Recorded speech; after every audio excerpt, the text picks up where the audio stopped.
Headlines 24 special में आपका स्वागत है। मैं हूं शहाना खान। दुनिया में औरतों के लिए कितने ही कानून बनते हैं, लेकिन वो कितनी गंभीरता से, नेक नियति से बनाए जाते हैं और कितनी गंभीरता से उनका पालन होता है, ये किसी से छुपा नहीं है। जो देश अपने आप को वेल डेवलप्ड, सिविलाइज्ड, एजुकेटेड और लिबरल कहते हैं, वो भी औरतों के लिए लिबरल नहीं दिखते। फिर वो अपने आप को सिविलाइज्ड कैसे कह सकते हैं? और जब इस पुरुष प्रधान समाज को कानून बनाने में कोई अड़चन आती है या क्रूर कानून से अपना मुंह छुपाना होता है, तो ये बड़ी ही बेशर्मी से धर्म का चोला ओढ़ लेते हैं। ताज़ा मामला पोलैंड का है, जहां धर्म के दबाव में महिलाओं से छीना जा रहा है गर्भपात का अधिकार। पोलैंड की संवैधानिक अदालत ने फैसला सुनाया है कि भ्रूण विकार के मामले में गर्भपात असंवैधानिक है। ये आदेश देश में दक्षिणपंथी कट्टरपंथी वर्गों के लिए खुशी का पल है। पोलैंड की सर्वोच्च अदालत ने फैसला दिया है कि अब देश से गर्भपात गैर कानूनी माने जाएंगे। पोलैंड में पहले भ्रूण में किसी भी तरह के दोष पाए जाने पर कानून के तहत गर्भपात कराए जाते थे, लेकिन इस फैसले के बाद गर्भपात पूरी तरह से बैन कर दिया गया है।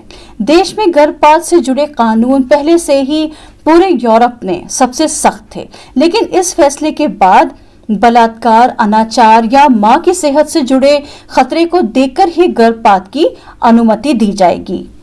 यूरोपीय मानवाधिकार आयोग ने इस फैसले को महिलाओं के अधिकारों की दृष्टि से इसे एक दुखद दिन बताया है। गर्भपात के बड़े नियमों के कारण गर्भपात की चाह रखने वाली 80,000 से 1,20,000 पोलिश महिलाएं हर साल दूसरे देशों में जाकर गर्भपात करवाती हैं। इस फैसले के बाद गर्भपात करवाने के लिए दूसरे देशों में जाने वाली महिलाओं की संख्या बढ़ेगी और उन पर और उनके परिवारों पर आर्थिक बोझ बहुत ज्यादा बढ़ जाएगा। साफ है, पोलैंड में महिलाओं के अधिकारों की दृष्टि से हालात बद से बदतर होते जा रहे हैं। पोलैंड की सत्तारूढ़ पार्टी के नेता के घर के पास गुस्साई पोलिश जनता ने सरकार के खिलाफ नारे लगाए। लोग चिल्लाते हुए कह रहे थे कि यह सरकार महिलाओं के लिए नरक का निर्माण कर रही है।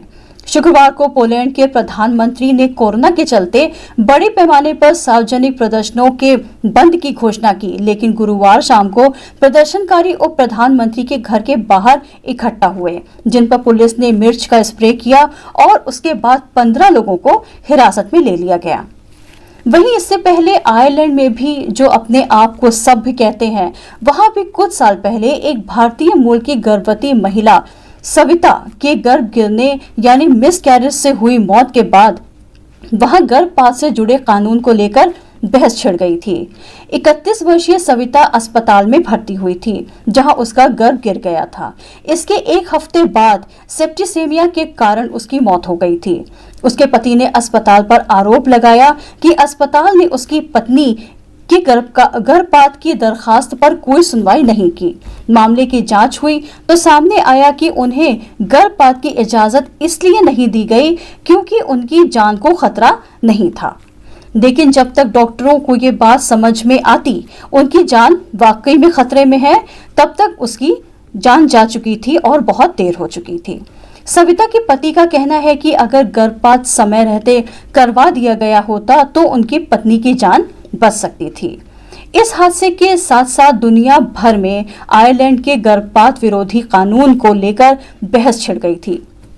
इस कानून के पक्ष में हुई वोटिंग पर कुछ लोगों ने आपत्ति जताते हुए कहा कि इससे गर्भपात चलन में तेजी आ सकती है। आखिर की ऐसा कानून था कि भले ही औरत की जान चली जाए पर अबॉर्शन ना किया जाए, लेकिन भारत में सख्त विरोध और दुनिया में थू-थू होने के बाद उन्हें अपना यह कानून बदलना पड़ा। वहीं पोलैंड में पिछले सालों में पहले से ही सख्त कानून को और ज्यादा सख्त करने की कोशिश ने एक बड़े विरोध आंदोलन को जन्म दिया है, जिसमें लाखों महिलाओं ने काले कपड़े पहनकर प्रमुख पोलिश शहरों में मार्च किया। पोलैंड में यूरोप के अन्य देशों की तुलना में कैथोलिक धर्म सत्ता के फैसलों को सबसे ज्यादा प्रभावित करता है। कैथोलिक समूह गर्भपात को लेकर सख्त कानून लागू करने के लिए सरकार पर दबाव बनाते रहे हैं और इस बार वे सफल भी हो गए। चर्च के नेताओं ने पोलैंड सरकार के इस कदम का स्वागत भी किया है। ट्रिब्यूनल के आर्क बिशप ने तो न्यायाधीशों के इस साहसी कदम की प्रशंसा भी की है। अभिव्यक्ति की आजादी देने की वकालत करने वाले और दूसरों को उदारता का पाठ पढ़ाने वाले तथाकथित सभ्य और उदार देश औरतों पर कब और कैसे उदार होंगे, ये समय ही बताएगा।